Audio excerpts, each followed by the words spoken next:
নমস্কার, আপনারা দেখছেন ওঙ্কার বাংলা। আপনাদের সঙ্গে রয়েছি আমি সৌমি। নজর রাখবো শহরের গুরুত্বপূর্ণ খবরের দিকে। নির্বাচনে ভরাডুবির পর এবার তার রাজনীতির অভিমুখ বদলের স্পষ্ট ইঙ্গিত দিলেন মমতা বন্দ্যোপাধ্যায়। রবীন্দ্র জয়ন্তীতে বক্তব্য রাখতে গিয়ে তিনি বিজেপি বিরোধী শক্তিকে ঐক্যবদ্ধভাবে লড়াইয়ে সামিল হওয়ার আহ্বান জানান। এমনকি এই জোটে বাম অতিবামকেও বাদ দিতে চাননি মমতা। পশ্চিমবঙ্গের নবম মুখ্যমন্ত্রী এবং রাজ্যের প্রথম বিজেপি মুখ্যমন্ত্রী হিসাবে শুভেন্দু অধিকারী শপথ নেওয়ার পর শনিবার মমতা বন্দ্যোপাধ্যায় সমস্ত বামপন্থী ও ডানপন্থী রাজনৈতিক শক্তিকে ভারতীয় জনতা পার্টির বিরুদ্ধে তৃণমূল কংগ্রেসের সঙ্গে ঐক্যবদ্ধ হওয়ার আহ্বান জানিয়েছেন। এদিন ব্রিগেড প্যারেডে যখন শুভেন্দু অধিকারীর শপথ গ্রহণ অনুষ্ঠান চলছিল, তখন প্রাক্তন মুখ্যমন্ত্রী দক্ষিণ কলকাতার কালীঘাটে তার বাসভবনে রবীন্দ্রনাথ ঠাকুরের জন্মবার্ষিকী উদযাপন করছিলেন। অনুষ্ঠানের শেষে নির্বাচন পরবর্তী অশান্তির মধ্যে তিনি নতুন সরকারের বিরুদ্ধে রাজ্যের সমস্ত বিজেপি বিরোধী শক্তির মধ্যে ঐক্যের আহ্বান জানান। যখন চারিদিকে সন্ত্রাসের একটা বজ্র নিঘাত চলছে, বজ্রপাত, সেখানে ভয় না পেয়ে আমি বাংলার যত রাজনৈতিক বিরোধী দল আছেন, তৃণমূল কংগ্রেসে থেকে আমি আবেদন জানাচ্ছি, যদি মনে হয় আবেদনটা গ্রহণযোগ্য করবেন, তা নাহলে করবেন না, এটা আপনাদের অধিকার। কিন্তু আবেদন জানাতে তো কোনো অসুবিধে নেই। সহ সমস্ত ছাত্র সংগঠন, যারা বিজেপির সংগঠনের দ্বারা এসইউসি ছেলেদের আপনারা দেখেছেন, ছেলে মেয়েদের কলকাতা ইউনিভার্সিটিতে কিভাবে মারা হয়েছে, সহ সমস্ত স্টুডেন্ট ইউনিট, ছাত্র যৌবন, এনজিও, বিজনেসম্যানরা করবে না, বিকজ তাদের ইন্টারেস্ট আছে, ভেস্টেড ইন্টারেস্ট আছে, কিন্তু সাধারণ মানুষ আসবেন। তাদের সবাইকে নিয়ে আমি বলবো জোট বাঁধুন। আমরা সবাই চাই একটা যৌথ প্ল্যাটফর্ম তৈরি হোক, যে প্ল্যাটফর্মে অল পলিটিক্যাল পার্টি যারা বিজেপির এগেনস্টে, এমনকি আপনারা যদি বলেন লেফটিস্ট, আমার কোনো ইগো নেই, আমি সবাইকে নিয়েই চলতে চাই। এবং আজকে যা অবস্থা, বিজেপিকে যদি রুখতে হয়, লেফটিস্ট সবাইকে, আল্ট্রা লেফট সবাইকে, আমাদের তৃণমূল কংগ্রেস আমরা কথা দিচ্ছি, ন্যাশনাল পার্টি সবাইকে, যার যতটুকু শক্তি আছে, দিল্লিতেও যেমন আমরা লড়াই করব, তেমনি বাংলাতেও আসুন আমরা জোট বাঁধি। মমতার এই রাজনৈতিক তৎপরতাকে কটাক্ষ করেছেন বঙ্গ বিজেপির অন্যতম বরিষ্ঠ নেতা ও নব নির্বাচিত মন্ত্রী দিলীপ ঘোষ। वो सत्ता में थी तो उनकी बात कोई नहीं सुना। आज वो कहीं नहीं है, कुछ नहीं है, कौन उनका बात सुनेगा? उनके साथ चलने के बाद ये दुर्दशा हुई सबकी, सब जान गए। वो उनके साथ जो जाएगा वो डूबेगा। अब वो अपना पार्टी को बचा के रखे, उतना ही काफी है। एक बार पीछे झांक के देखिए, कोई है क्या पीछे? सब तो खत्म हो गया है। जनता सर्वोपरि है, उनको आप इग्नोर किया। सबको 20-20, 30-30 साल दिया समय, क्या दिया बंगाल की जनता को? भिखारी बना दिया। 50 लाख युवा बंगाल छोड़कर भाग गए, क्यों? पेट के लिए। ये लोग आज आके वोटिंग करके इनको हराया है। এই অনুষ্ঠানে বক্তব্য রাখতে গিয়ে তিনি এও স্পষ্ট করেন, তার এক সময়ের ঘোর রাজনৈতিক প্রতিদ্বন্দ্বী সিপিএম এবং সিপিআই নেতৃত্বাধীন বামফ্রন্টও ভারতীয় জনতা পার্টির বিরুদ্ধে এই সম্মিলিত ফ্রন্টে স্বাগত। মমতা ব্যানার্জির আহ্বানে সরাসরি প্রতিক্রিয়া জানাতে অস্বীকার করেছে সিপিএম পলিট ব্যুরো সদস্য এবং দলের রাজ্য সম্পাদক মোহাম্মদ সেলিম। যদিও মমতা বন্দ্যোপাধ্যায় বলেছেন বিজেপি বিরোধী জোটের জন্য তার তৎপরতা চলবে। ব্যুরো রিপোর্ট, ওঙ্কার বাংলা। বিরোধী নেত্রী হিসেবে মমতা বন্দ্যোপাধ্যায়ের প্রসিদ্ধ বাংলার গণ্ডি ছাড়িয়ে জাতীয় রাজনীতিতেও দীর্ঘ 15 বছর শাসন ক্ষমতায় থাকলেও বিভিন্ন ইস্যুতে কেন্দ্রের বিরুদ্ধে আমরা দেখেছি তার দৃপ্ত কণ্ঠস্বর। কার্যত কেন্দ্রের বিরোধিতা করে দীর্ঘ বছর বাংলায় রাজত্ব করে গেছেন মমতা বন্দ্যোপাধ্যায়। এবার নির্বাচনেও তিনি শাসকের ভূমিকায় শিকেই তুলে দোর্দণ্ড প্রতাপী বিরোধী নেত্রীর আচরণ করে গেছেন। নির্বাচনে পরাজয়ের পর তিনি কি ফের নিজের চরিত্রে ফিরছেন? আমরা এই নিয়েই ফিরবো, মতামতে আলোচনায় আসবো। আমাদের সঙ্গে রয়েছেন আমাদের বিশিষ্ট সাংবাদিক অরূপ কালী। কথা বলবো দাদার সাথে। দাদা, ওঙ্কার বাংলায় আপনাকে অনেক স্বাগত। যে বিষয়ে আমরা আলোচনায় আসবো, মমতা বন্দ্যোপাধ্যায় তিনি বলছেন বাম অতি বাম তাদেরকে একসাথে ঐক্যবদ্ধভাবে জোট বাঁধতে চাইছেন বাংলায়, ভোট পরবর্তী পরিস্থিতিতে ঠিক কি ভূমিকা নিতে চলেছেন তৃণমূল নেত্রী মমতা বন্দ্যোপাধ্যায়? কারণ তিনি যে বিজেপি বিরোধী জোটের ডাক দিয়েছেন, তার ভবিষ্যৎ ঠিক কি হতে চলেছে? এই মুহূর্তে দাঁড়িয়ে যেটা মমতা বন্দ্যোপাধ্যায়ের কাছে সব থেকে বড় চ্যালেঞ্জ, সেটা হচ্ছে ভোটের পর তার দলটাকে টিকিয়ে রাখা। আমরা দেখতে পাচ্ছি তৃণমূল কংগ্রেসের এই ভোটে যেভাবে বিপর্যয় হয়েছে, তারপরে দলটাকে টিকিয়ে রাখাটাই বর্তমানে খুব হিমশিম অবস্থা। ইতিমধ্যেই বিভিন্ন নেতারা মুখ খুলতে শুরু করেছেন। তারা প্রকাশ্যে অভিষেক বন্দ্যোপাধ্যায়ের বিরুদ্ধে মুখ খুলছেন, তারা আইপ্যাকের বিরুদ্ধে মুখ খুলছেন।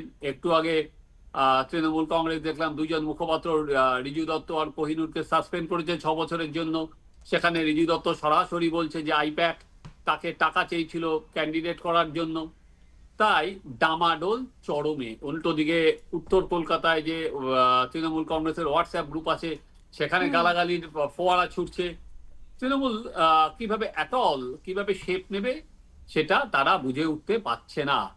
তাই মমতা বন্দ্যোপাধ্যায় সেই জায়গায় যখন তাদের অস্তিত্বের সংকটটা প্রবল হয়ে দাঁড়াচ্ছে, তখন বাম বা অতি বাম তাদের মমতা বন্দ্যোপাধ্যায় জোটে আহ্বান জানিয়েছেন।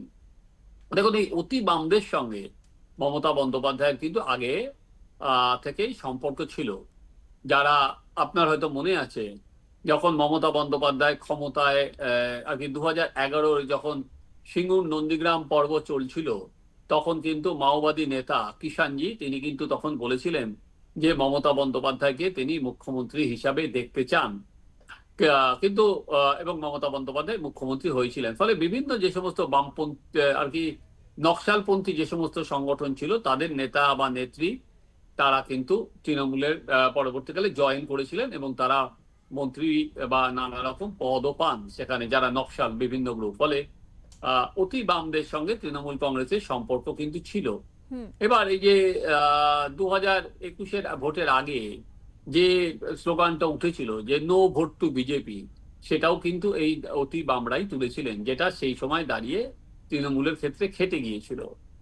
এবার আসা যাক সিপিএম বা বামদের সম্পর্কে। মমতা বন্দ্যোপাধ্যায় যে লড়াইটা 34 বছর করেছিলেন, সেই লড়াইটা কিন্তু এই সিপিএম এর বিরুদ্ধে। তার ক্ষমতায় আসা সিপিএম এর 34 বছর সরকারকে উৎখাত করেই, এবং তারপর ক্ষমতায় আসার পর যেটা হয়েছিল আমরা দেখেছিলাম, সিপিএম এর বিভিন্ন পার্টি অফিস ভাঙা হয়েছিল, তাদের কর্মীদের উপর অত্যাচার করা হয়েছিল।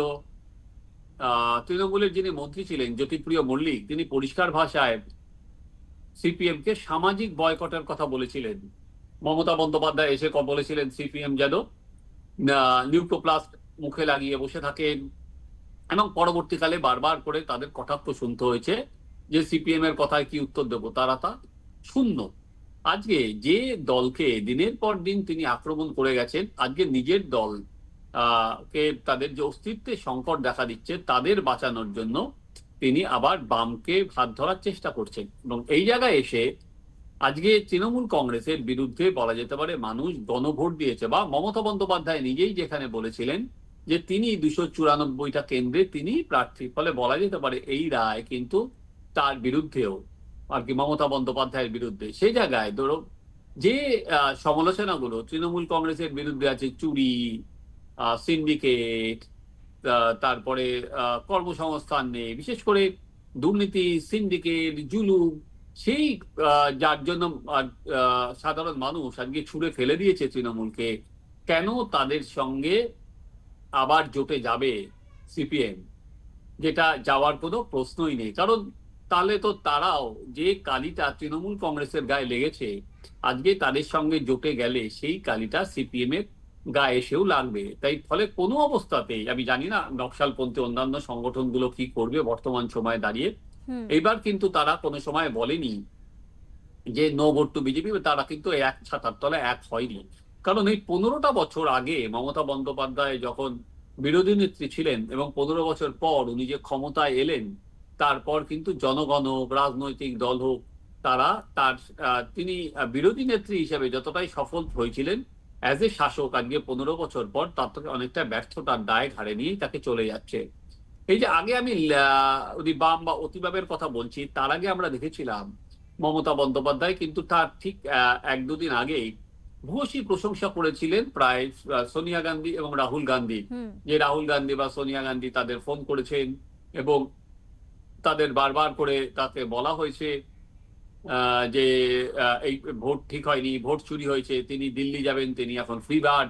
তারপরে আমরা দেখলাম অখিলেশ যাদব এলো, যে রাহুল গান্ধীকে বা যে কংগ্রেসকে কোন রকম গুরুত্বই তৃণমূল কংগ্রেস দিতে চাইছিল না বা চায়নি, এবং বারবার করে তারা বলেছিল যে কংগ্রেস ব্যর্থ হয়েছে বিজেপিকে আটকাতে, সেখানে তৃণমূলই সফল। আজকে মমতা বন্দ্যোপাধ্যায় যে রাজ্যগুলোর কথা বলছেন, মহারাষ্ট্র হোক, হরিয়ানা হোক বা বিহার হোক, তিনি নিজের সঙ্গে টেনে এখন বলছেন যে ওইসব রাজ্যেও ভোট চুরি করা হয়েছিল। কিন্তু সেই সময় ওইসব রাজ্যে যখন কংগ্রেস হেরে যায়, তখন কিন্তু মমতা বন্দ্যোপাধ্যায় একবারও ভোট চুরির কথাটা বলেননি। তিনি অনেক করে রাহুল গান্ধী বা কংগ্রেসের ব্যর্থতার কথা বলেছিলেন এবং নিজেই ইন্ডিয়া জোটের মুখ আর কি হবে সেটাই তৃণমূল কংগ্রেস পুশ করছিল। আজকে সেই জায়গায় দাঁড়িয়ে তাকে কিন্তু বলতে হচ্ছে যে আগের ভোটগুলো চুরি হয়েছিল, কারণ জাতীয় ক্ষেত্রেও তিনি আর কি রাজনৈতিক বন্ধু খুঁজছেন। একমাত্র অখিলেশ যাদব তার বাড়ি এসছে, এখনো কিন্তু ইন্ডিয়া জোটের কোনো শরিক তার সাথে তার বাড়িতে আসেনি এখনো পর্যন্ত। এবং অখিলেশ যাদব এসেছে বলে সমাজবাদী পার্টির অন্দরে কিরণময় নন্দও মুখ খুলেছেন যে যার বিরুদ্ধে এরকম জনমত কাছে, তার সাথে আমরা কেন তাদের দায় নিজের ঘাড়ে নেব, সেটা কিন্তু সমাজবাদী পার্টির অন্দরেও কথা হয়েছে। তাই মমতা বন্দ্যোপাধ্যায় এখন যদি কংগ্রেসের দিকে যান, সেক্ষেত্রেও তাকে হাত জোর করে রাহুল গান্ধীর নেতৃত্বে বা কংগ্রেসের নেতৃত্ব মেনেই কাজ করতে হবে, যে রাহুল গান্ধীকে তারা নেতা মানতেই নারাজ ছিলেন। ফলে তৃণমূলের এখন অনেক বেশি আতঙ্কের কারণ যে তার দলটাকে টিকিয়ে রাখা। তাই জন্য মমতা বন্দ্যোপাধ্যায়কে কখনো কংগ্রেস, কখনো লেফট, কখনো অতিবাম, তাদের সঙ্গে কথা বলতে হচ্ছে। আজকে সব থেকে বড় প্রশ্ন যেটা উঠছে, আজকে অভিষেক ব্যানার্জি বা আইপ্যাক তাদের আর কি বিরুদ্ধে যেভাবে মুখ খুলতে শুরু করেছে, ফলে অভিষেক ব্যানার্জিকে সঙ্গে নিয়ে মমতা ব্যানার্জি তৃণমূল কংগ্রেসকে কতদূর টেনে নিয়ে যেতে পারবেন, দলকে এক রাখতে পারবেন, সেটা কিন্তু যথেষ্ট সন্দেহ আছে। একেবারে আরো একটি বিষয় জানতে চাইবো দাদা, সম্পূর্ণ একেবারে অন্য মেরুতে থাকা সত্ত্বেও অন্তত বাংলার রাজনীতির ক্ষেত্রেই যদি বলা যায়, তার এই বাম অতি বাম রাজনৈতিক দলগুলিকে কাছে টানার তিনি যে আহ্বান জানিয়েছেন, তার ভবিষ্যৎ বাংলার রাজনীতিতে ঠিক কিভাবে পড়তে পারে, কি মনে হয় আপনার?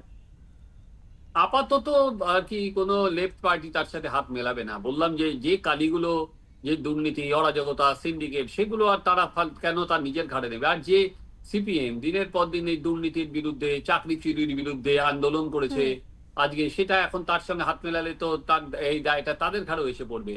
ফলে মমতা ব্যানার্জিকে এখন পশ্চিমবঙ্গের মাটিতে কোনো বিরোধী তার সঙ্গে হাত মেলাতে চাইবে না, কারণ মমতা ব্যানার্জি বা তৃণমূল কংগ্রেসের যদি শক্তি ক্ষয় হয়, তাহলে অন্য যে প্রধান যে অন্য যে বিরোধী দল, সেটা কংগ্রেস এবং সিপিএম, তারাই লাভবান হবে সেখানে। কারণ একসময় কংগ্রেস থেকে ভেঙেই তো তৃণমূল কংগ্রেস হয়েছিল।